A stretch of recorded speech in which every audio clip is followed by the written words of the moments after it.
Unites.com, redefining Bollywood. मुझे नहीं लगता कि पिछले दिनों में मैंने किसी एक इंसान के लिए इतनी इज्जत, इतनी मोहब्बत, इतना आदर देखा है जितना कि मैं देख रही हूँ फारूक के लिए। ऐसा कोई इंसान नहीं है जो उनसे मिला है और जिसको उनकी याद की खुशबू ने नहीं छुआ है। वो एक्टर बहुत अच्छे थे, ये तो सभी लोग जानते हैं, लेकिन वो गैर मामूली इंसान थे और जो अच्छाई करते थे, जो भलाई करते थे, उसके बारे में किसी को कानो कान खबर नहीं होती थी और यही उनकी सबसे बड़ी खासियत है। ऐसा उनकी खासियत ये थी कि 44 साल से वो मेरे दोस्त थे और ज़िंदगी में एक अच्छा लफ्ज़ मेरे लिए उन्होंने कभी नहीं कहा। हमेशा मेरी टांग खींची, हमेशा कोई ना कोई चीखी बात कही।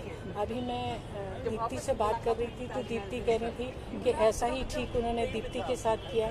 फिर मैं सुप्रिया को मैंने अभी जब मिली तो मैंने कहा, सुप्रिया तुम्हारे साथ फारूक चीखीली बात करते थे या मिठास से? शी से चीखीली। तो हमने कहा हाँ, तो फिर चलो हम सब लोगों की दोस्ती जो है बिल्कुल सही सलामत है। जी, उनकी ये क़ुव्वत थी, ये ताकत थी। मैं समझती हूँ कि सिर्फ वो कॉमन मैन ही नहीं बल्कि हर तरह का किरदार बहुत बखूबी निभाते थे। आप अगर देखेंगे तो फारूक बहुत वर्सेटाइल एक्टर थे।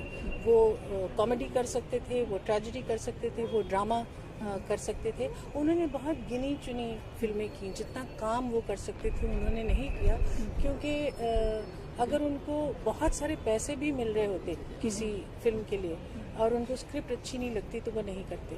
और कभी बिल्कुल भी पैसे फिल्म से नहीं मिल सकते थे, लेकिन उनको ऐसा लगता था कि इस डायरेक्टर है, इनको सपोर्ट करना चाहिए, तो वो फिल्म की और इसी तरह से आखिरी वक्त तक उन्होंने ऐसा किया। क्योंकि बहुत सारी फिल्में हैं, बाज़ार में उन्होंने गैर मामूली काम किया था।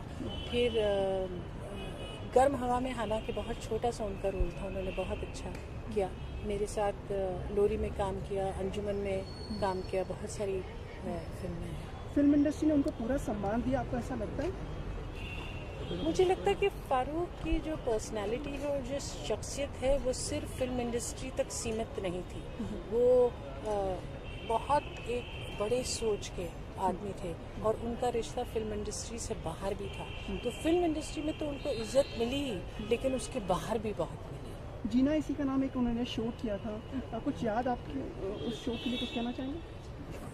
देखिए, जीना इसी का नाम है, उन्होंने जब किया उससे बहुत पहले एक यूथ प्रोग्राम होता था दूरदर्शन पे जो फारूक करते थे, जो हम लोग कॉलेज से जब निकले थे ठीक उसी वक्त उन्होंने किया था। तो उनमें ये बहुत काबिलियत थी कि वो बहुत अच्छे होस्ट और एंकर थे। शिवानी, कुछ फैमिली के बारे में बताना चाहेंगे? How is the family now? Family ने ये रिक्वेस्ट की है कि सब लोगों का बहुत शुक्रिया अदा किया है और सिर्फ ये रिक्वेस्ट की है कि अब जो है उनको अब अपने हाथ पे छोड़ दें। कोई और कुछ पूछना है किसी को? नहीं, ये तुम्हारी अमृता का अब क्या होगा? खत्म, पर्दा गिर गया। फारूक के बगैर तुम्हारी अमृता का कोई सवाल नहीं। जब मैंने कहा था ये आखिरी शो होना चाहिए, तो सही मानों में आखिरी शो तुम्हारी अमृता, इससे बेहतर नहीं हो सकता था। Thank you. Thank you for watching. Click on the subscribe button and stay tuned.